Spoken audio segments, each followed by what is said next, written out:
and that is the drawdown of the Social Security Trust Fund. The way that works is right now we're donating our payroll taxes and Social Security and building up the trust fund. Well, we actually haven't the last year. We actually drew it down a little teeny bit, but it's still forecast to keep on growing, peaking out around $4.3 trillion in 2023. At that point, what happens, the benefits on the Social Security get so big that it exceeds the amount of money coming in from the payroll tax and exceeds the interest we get on the trust fund debt. So then we have to start pulling it down. So how will that work? Well, Social Security will go to the Treasury Department and say, hey, you remember all that money that we gave you all those years ago? We need it back. But the Treasury won't have any money. The Treasury will have to go out and borrow the money, and will on the open market at the very same time that is already borrowing $1 trillion, $2 trillion, $3 trillion a year, pick your scenario, okay, to fund the rest of the federal deficit. I wish that were the end of it, but it's not. As the national debt grows, oh, that was the Social Security logo. Okay, next one. As the national debt grows, so does interest on the debt. In the 2020s, those interest payments will basically take over. Even under the Obama forecast, interest rates are expected to increase from $200 billion a year now to $800 billion a year by 2020. And the nasty thing about interest payments is Congress can't cut them. Not without triggering an international financial crisis. But in actuality, interest rates, the burden of interest rates will be far worse than what Obama projects. Do a little math. 10% interest on a $2 trillion deficit is $200 billion a year. That's more. $200 billion is more than we'll be spending on the Department of Agriculture, plus the Department of Commerce, plus the Department of Education, plus the Department of Energy, plus the Department of Housing Urban Development combined.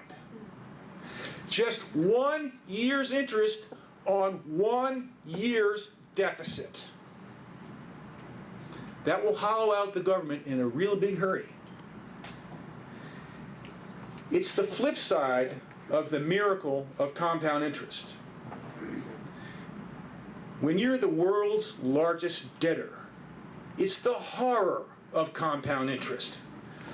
Once your interest burden gets that big and starts snowballing, you cannot stop it. It's game over. It's what I call Boomergeddon. At that point, investors will stop buying U.S. Treasury securities. The U.S. will be unable to roll over its debt when it comes due, and it will go into default. The government spending will crash because the government will be limited to spending what it can take in through taxes, not what it can borrow. And that will drain 10% or more out of the economy, pushing the country into not a recession, but a depression. Call it fiscal stimulus in reverse, or like I like to call it, succulus. Congress may try raising taxes or cutting spending, but that will only suck even more money out of the economy. The Treasury Department might repudiate the foreign debt and lower our interest payments, but that will spark a crippling capital flight. The Federal Reserve might crank up the printing presses, but that will drive down the dollar, ignite inflation, and push interest rates even higher. When Boomergeddon strikes, there are no palatable options. And I'm not being melodramatic when I say this. There will only be misery as far as the eye can see. So that's what we face. Our friends, our newly elected friends in Congress, understand that. We have a window of opportunity of 4 or 5 years before the national debt gets so big and interest payments get so onerous that the budget shifts over to autopilot, racking up new debt and new interest payments faster than we can possibly cut our way out. The next 2 of these years will pit House Republicans against a Democratic Senate and President Obama. Let's say John Boehner and Eric Cantor succeed in cutting $100 billion over and above what Obama is suggesting. Gee, by 2020, the national debt won't be $21 trillion, it will be only $20 trillion. I feel so much better. To stabilize our downward spiral, we need to close the budget gap, either cutting spending or increasing taxes, or tax revenues, by $1 trillion a year, 10 times as much as the K Street crowd is talking about. Make no mistake, deficits and the debt will be the all-consuming issue of the next 20 years as the United States explores the fiscal terra incognito of the welfare state. The establishment Republicans, I believe, have their hearts in the right place. They want to cut spending, they want to cut the deficits, and they want to reduce the debt. What I don't see is any sign that they understand how big the problem is, much less that they have the will to address it. It is up to groups like those represented in this room to hold Congress's feet to the fire. Oh yeah, click, we're supposed to. Oh, that was the last one. That's when we crash. Okay. Oh, okay. I got so excited I forgot to go through. Okay, that's holding your feet to the fire. We must watch our congressmen closely, and we must hold them accountable. We must dog their every step, and we must report their every move back to their constituents. We must make them fear us more than they fear the Democrats, the media, the special interests, and their bagmen in Washington. We must prevail, or their future is too hideous to contemplate. Thank you.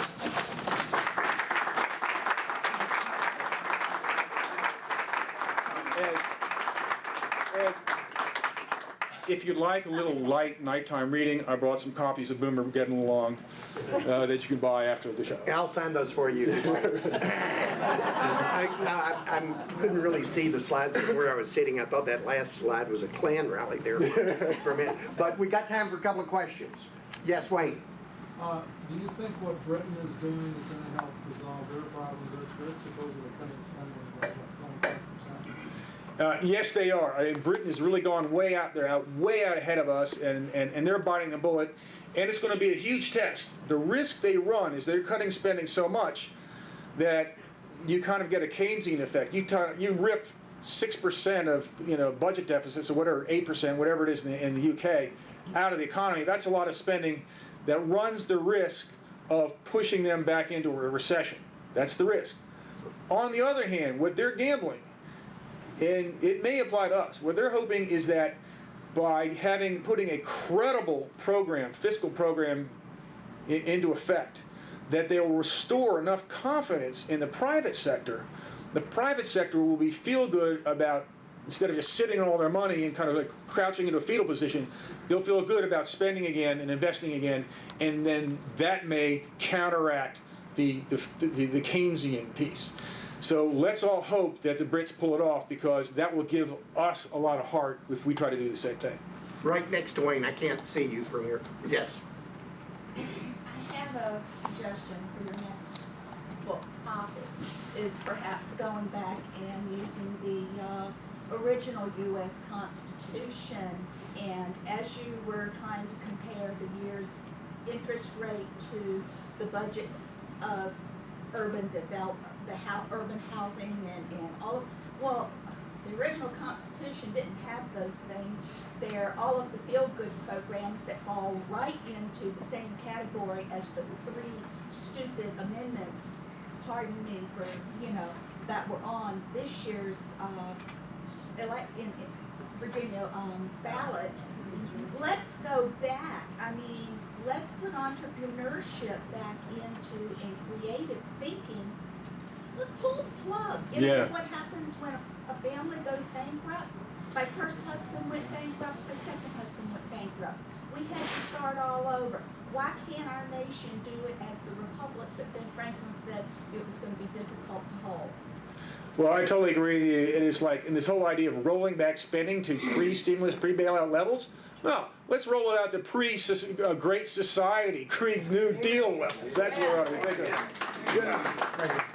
Are you saying our Social Security trust fund is backed up only by worthless U.S. government bonds? Exactly. There is a obscure federal government building in Parkersburg, West Virginia, and I think it was placed there to keep it safe from nuclear attack. And in that building, there is a great big filing cabinet that is filled with U.S. Treasury bonds. When Social Security needs money, it will go and start redeeming those Treasury bonds.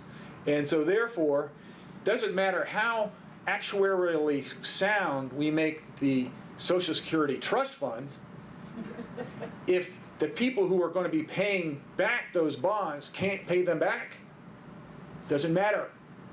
It doesn't matter. Buffett. Does anyone know a good place to buy shotgun shells?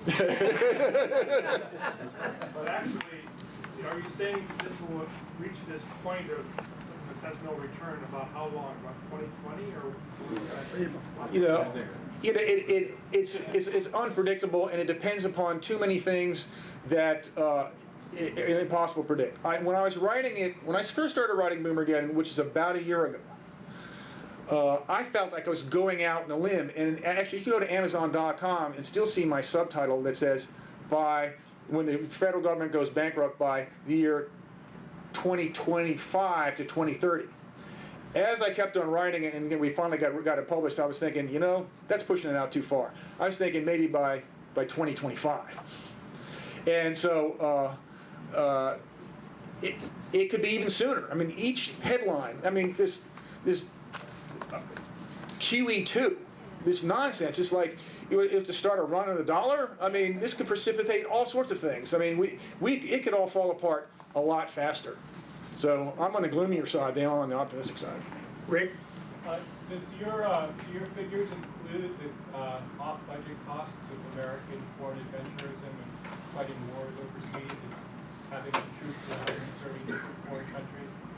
Yeah, that is included in the total spending figures. Do we Yeah. have political will to just protect our borders and stop fighting other people's wars? Good question. I mean, you know, that's one of the things I argue in my book. And you know, I'm a guy who, like, I supported George Bush invading Afghanistan, invading Iraq, and all, fighting the war on terror and the whole bit. But when I was writing this book, I was kind of taking a look at the numbers. I thought, oh my God, we cannot afford to do this any longer. And you don't just want to start whacking away at military spending. You've got to you've got to rethink an entire new foreign policy, an approach to dealing with the world that is aligned with our ability to pay for a military to carry that out. And we haven't even begun to be thinking about that kind of foreign policy yet. The last thing you want to do is be having guys all over the world and bases everywhere and fighting a couple hot wars, and suddenly Boomergeddon happens and you got no more money and they're all stranded out there and no way to even send them gasoline or weapons. You don't want that to happen. So we got to be thinking about those things now.